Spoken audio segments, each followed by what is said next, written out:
George Sand, 1804-1876. Son vrai nom est Amantine Aurore Lucille Dupin, devenue baronne du Devant après son mariage. Elle est née à Paris le 1er juillet 1804 et morte le 8 juin 1876 dans son château de Nohant dans l'Indre. Elle était la fille de Maurice Dupin de Franqueuil et de Sophie-Victoire de la Borde.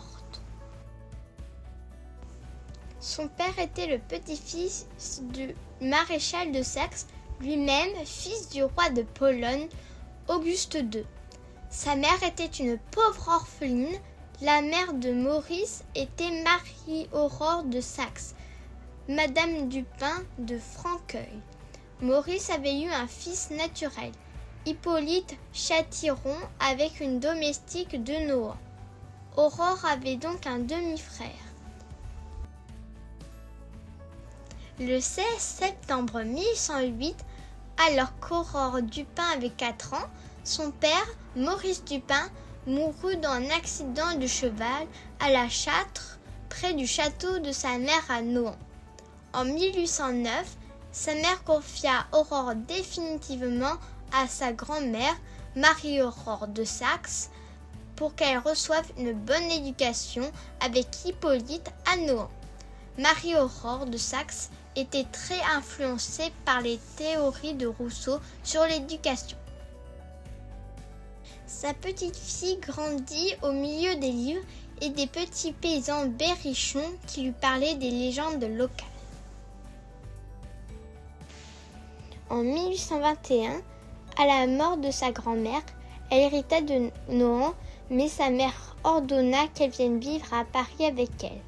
En 1822, elle rencontra l'avocat Casimir Dudevant chez des amis de son père, James et Angèle Rétier-du-Plessis, qui vivaient avec leurs 5 filles dans le château de Plessis-Picard à Réaux, près de Melun en Seine-et-Marne.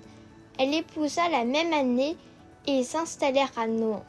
Ils eurent 2 enfants, d'abord Maurice en 1823, puis Solange en 1828. Son mari l'a trompée et était violent. Les époux se séparèrent en 1836 et George Sand s'installa seul à Nohant. À partir de 1830, Aurore se mit à écrire avec son amant Jules Sandeau sous le pseudonyme de J. Sand ou Jules Sand. Puis elle prit pour elle-même le nom de plume de G. Sand ou George Sand lorsqu'à partir de 1831, elle écrivit également seule Indiana.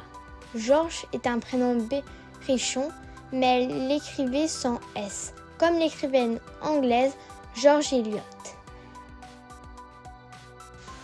Elle avait obtenu une autorisation de travestissement et se déplaçait en redingote, pantalon et haut de forme.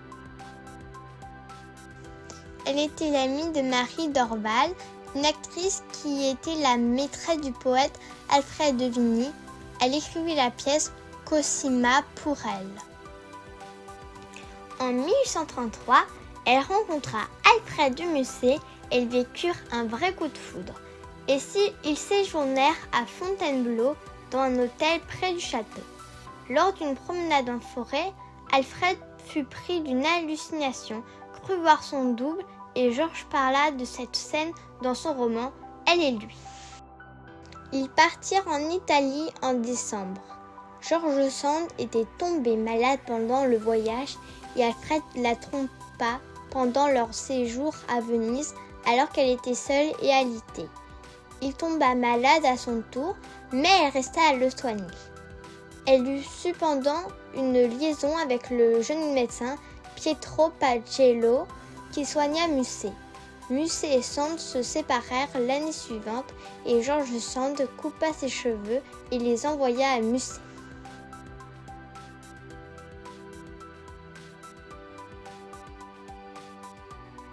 C'est à la même époque qu'elle devint amie avec Delacroix, qui l'immortalisa triste avec les cheveux courts.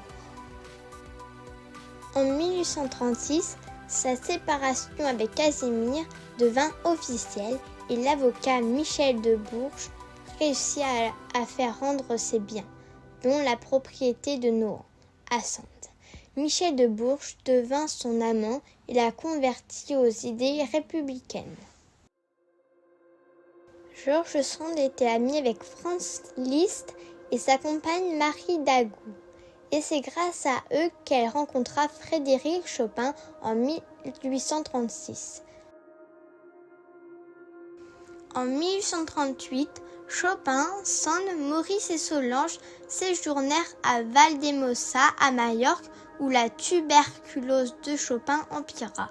Chopin et Sand vivaient l'hiver à Paris et l'été à Nohant, où ils recevaient leurs amis artistes. En 1847, Solange épousa le sculpteur Auguste Clésinger, alors qu'elle devait épouser Fernand Despréaux. Clésinger exigea un jour de l'argent, Sand refusa et Clésinger devint violent et Sand coupa les ponts avec le couple qui monta alors Chopin contre Sand. Chopin et Sand se séparèrent.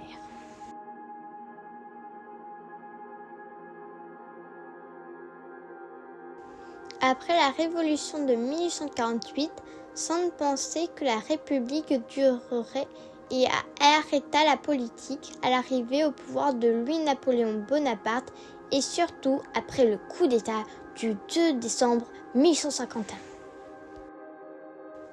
En 1848, elle perdit son demi-frère et sa petite-fille Jeanne, dite Nénie. En 1849, son amie Marie Dorval décéda et Chopin mourut de la tuberculose. Elle avait 45 ans et elle tomba amoureuse d'un ami de son fils, Alexandre Manceau, âgé de 32 ans. Manceau offrit à Sand une petite maison à Gargilès, mais Sand et lui durent quitter Nohant car Maurice Sand ne tolérait pas cette relation. Manceau mourut en 1865. Sand revint alors à Nohant où elle invita Flaubert, Dumas fils et d'autres écrivains de la jeune génération. Elle mourut en 1876 dans sa chambre bleue à Nohant, dans un lit de camp placé devant la fenêtre, avec vue sur le jardin. Ses derniers mots furent « Laissez verdure ». Ses œuvres les plus célèbres sont Indiana, 1832, Consuelo, 1842, Le meunier d'Angibault, 1845, La mare au diable, 1846, François le Champi, 1848, La petite fadette, 1849, Les beaux monsieur de Bois doré, 1858, Elle et lui, 1859, Conte d'une grand-mère, écrit pour ses petites filles Gabrielle et Aurore et publié à partir de 1873. Pour en savoir plus, lisez les livres de George Sand, bien sûr. Lisez aussi Je suis George Sand de Claude Lourdes chez Jacques-André Éditeur avec une préface de Michel Tricot. George Sand, Impressions et souvenirs de Jérôme Godot, édition Paris Musée et George Sand à Nohant de Michel Perrault.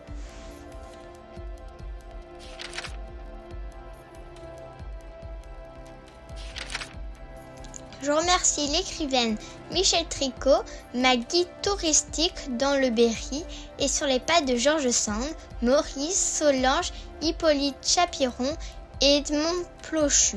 Je la remercie aussi, elle et Roger Guillaume, pour leur accueil chaleureux à Montgivray.